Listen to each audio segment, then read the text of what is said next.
Welcome back to another video with the Snowbank. Today we're going to be talking about the new Destiny 2 expansion. If you're new to the channel, be sure to hit that subscribe button. If you're not convinced you should just yet, watch this short video and decide. Without further ado, let's get into the video.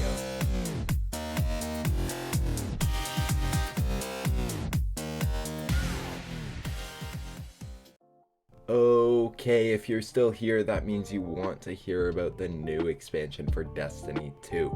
But before we get into that, if you haven't been playing Destiny 2, I would recommend getting back into it now. You got a few months until this expansion comes out. It is coming out on February 22nd, 2022. So jump back into Destiny now, get your light level up, and then we can all jump into the expansion together. Now, to start off with this expansion, the name of it is The Witch Queen. We are back at it again from the original Destiny 1 story. Now, if you guys remember the Taken King story, he had a sister, and that was Savathun. Now that is who the main villain is going to be in this expansion. There is a lot that we need to cover in this video for you guys to understand a little more about the story. Now, this expansion, yes, it's going to be focusing a lot of its story off of Savathun. It shows her throne, and it brings in some new mobs that we have all kind of been waiting for. Bungie brought us the Hive, but with Guardians. So what I mean by that is the new Hive villains that you're going to be fighting alongside those bosses, they're going to have Ghost and Guardian like abilities. So that's going to make it a little more difficult for us to get through raids, get through dungeons, get through boss fights. But I think really Bungie needed to bring this to Destiny because the stories have been getting repeated over and over and over again. Now we're going back into Destiny 1 type of fighting where it's actually going to be more difficult to kill these villains. Now, one thing that I love about the new villains is when you destroy a Hive that is like a Guardian, guess what? You're going to have to destroy their ghost for them to actually die. I think that's a great concept that they brought into the fighting mechanisms, and it's going to carry Destiny 2 forward in its future. Now, like I was saying before, you're going to be traveling through Savathun's throne. Just like any other expansion, Bungie always gives us a new world to be traveling. In this case, it's going to be Savathun's throne. So it's a swamp-like planet, and what we've all kind of been imagining where the Hive would have came from. Not a very clean planet, but I think it's going to be great for us to adventure through, find new items, new weapons on this planet. Alright, let's move past talking about Savathun, the new acolytes, and some of these acolytes having Guardian-like powers now. Let's talk about some of the new weapons that are going to be coming to Destiny, as well as the new crafting mechanism. Now, I know a lot of MMOs such as World of Warcraft, Star Wars The Old Republic have already had this for years, but those games are old, they're in the past.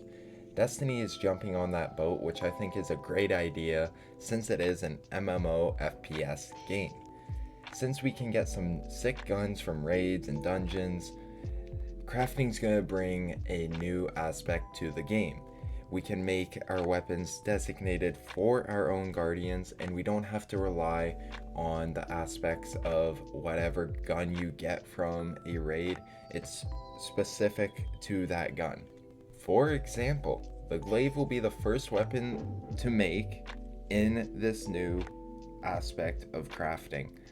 It is also the first sword-like weapon to be used in first person. It is a longbow-like weapon with a blade on the end, and it has great defense plays. As well as, you have a great offense and melee attacks with this weapon. So what I'm pretty much talking about is if you use the butt of the weapon, you can block a melee attack coming at you. If you use the end of the weapon where the blade is, well, you're going to be slicing and dicing through your enemies like nothing. As well as it has a mid-range blast, so when an enemy is shooting you from a mid-range, you can still shoot them back and mow through them. With this new crafting of weapons and being able to make a weapon personalized for you, that's going to bring Destiny a lot of new fighting techniques and give everyone a bit more of a challenge if that's playing PvP or if it's playing PvE. But since we're talking about PvP, might as well bring up the fact that they're bringing back Trials of Osiris.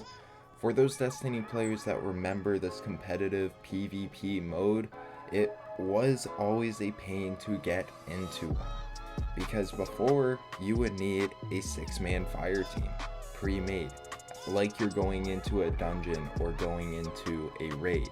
However, they have brought it back. It's easier to get into a game mode now because you're going to log in, you're going to select Trials of Osiris, and there is now matchmaking for Trials of Osiris. So what that pretty much means is you don't need a pre-made fire team anymore. You can log in, go in, and have one made for you. Now, a lot of people might be complaining about this because, yeah, you will get stuck with noobs. However, how is anyone going to learn if they can't play? So I say let everyone enjoy the game mode. Once you work your way up and you get into harder games, you're going to have harder people playing with you and against you. As well as another point to add to the Trials of Osiris, they have finally brought us an anti-cheat. Yes, it is about time Bungie has done this because I have refused to play PvP with the amount of hackers out there. Now, all multiplayer modes now have an anti-cheat. Bungie is using BattlEye, which is also used in PUBG and Rainbow Six Siege. It's going to bring us a lot more peace in our PvP games. Now this part I'm going to cover pretty quickly because it's already been brought into the game and most of you already know, but if you haven't been playing, Crossplay is now in Destiny 2. So if you've been playing PC and you want to play with your console friends, well, now you can. Now, you guys may be asking, why is this expansion, well, so big? And Bungie hasn't been releasing anything. Well, it's because they've been working on this story for about a year now, if we really look at it, as well as it's the 30th anniversary of Bungie. So they're going to be doing something big for it. If you guys have been playing, you've seen that their 30th anniversary stuff is slowly starting to pile up and come into the game. Now, with the 30th anniversary, we received the Season of the Lost, which is the current season we are on. This season is going to bring us all the way up until the Witch Queen comes out and we start the story there. Okay, so let me explain the 30th anniversary a little more here. So with the Season of the Lost, think of it like the prologue up until the Witch Queen, because the season's going to bring us all the way up to that story. And if you guys have been playing Destiny 2, you can see that they've already started a bit of the story of the Witch Queen. As of right now, she is frozen in darkness. You can't really do too much about that, but I feel that we're going to set her free somehow, and that's how it's going to start this whole story. Don't quote me on it, but that's how I feel. Now, with the 30th anniversary, we were offered some new exotics, some new emotes, and some new old weapons. Now you may ask, why am I saying new old? Because these weapons were originally in the Destiny 1 story, such as the Luna, as well as the 1,000 Yard Stare, We also are getting back the Claymore sword inspired by Myth, as well as the shotgun inspired by Marathon. That's just some of the weapons that they are bringing back for the 30th anniversary. But you guys have been listening to me talk for a little long now, so that's going to wrap up the video for today. If you guys enjoyed, definitely hit that subscribe button. If you guys have any questions about the Witch Queen, the 30th anniversary of Destiny, or just any questions on Destiny, feel free to leave a comment or tune into any of my Twitch streams and just ask some questions there. I'm a very friendly person and I want to see some more people in chat, so hope to see you guys there. If not, hope you enjoyed the video. Peace out, enjoy the rest of your night. That's all I was asking for. Stay away from me. Oh my god, I dodged that like a mouse. And you're dead. Dude, this guy was about to smash me. I had like no health left, and then I did my little jump. Oh, did you die? Yep. Recommended power on this is 1273. Oh, damn. And that's exactly what we are. Yeah, I'm 1274. I got that one extra light. Stupid guys with shields. You need to die. You need to die. This guy has yellow health, so he definitely needs to die. Where the fuck did that invisible dude go? There he is. Yep, you're dead. You're dead. Bro, nobody's up here and it's literally getting swarmed with fucking ether. Yeah, I'm trying to defend this top one. Okay, calm down, angry big man. No need to get salty. We'll get you some saltine crackers, don't you worry. Okay, we're gonna kill that guy. Oh, that's a little explosive man.